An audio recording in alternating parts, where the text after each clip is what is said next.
Hi, I'm Ricky Johnson. You may remember me from the 80s when I raced motocross and supercross, but what you might not know is I've been racing off-road trucks and motorcycles down in Baja for the past 15 years. When I first went down to Baja, I'll be honest with you, I was afraid of the dark. But that's why I call the scientists of lighting at Baja Designs, founder and engineer Alan Roach, and also fellow engineer Tex Mitchell. We have a lot of stuff on this board. We got zones, colors, lines.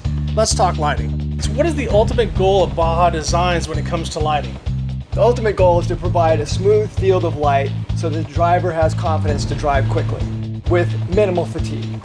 A lot of times when you're a driver, you have different environments, whether it be fog, clouds, dust. How you set up the pattern dictates how well and how fast you can ride. That's exactly right. We've found that the blending of lights and patterns is what's key to being able to drive quickly. And so you want to have a field of light that provides near-field illumination, cornering illumination, and high-speed illumination. And they should be separate from each other so that you can turn one off or turn one on depending on the conditions. What exactly is a lumen? A lumen is a measure of the power of the light.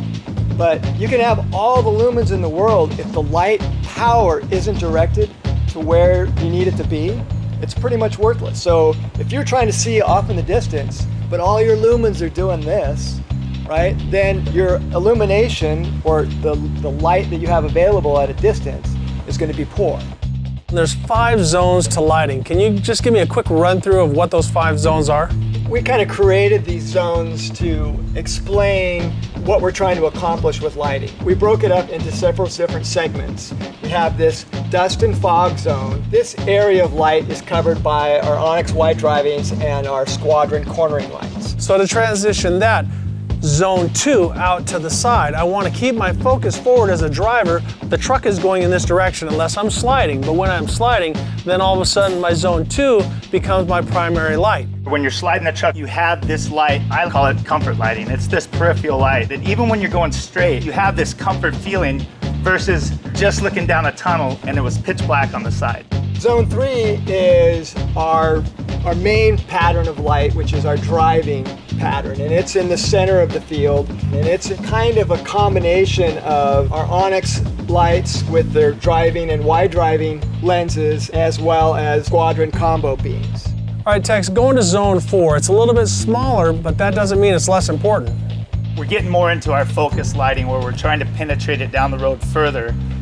Say speeds from 60 up to 90, even closer to 100 mile an hour. That's our Zone 4 lighting. Zone 5 is that confidence lighting way down the road. When you're doing over 100, 120 mile an hour, that's where Zone 5 comes in. And we achieve that with our high-speed Onyx spot. Let's talk about mounting, where they need to go and why. What you really want to try to do is take advantage of all the real estate on the front of the vehicle. And we do that with Zones 1 through 4 on the front of it, and Zone 5 to be up top. Tex, I roll through contingency and I see these cars and trucks with the double stacked LED lights. They look like they got a lot of power up there, but what's the advantage or disadvantage to it?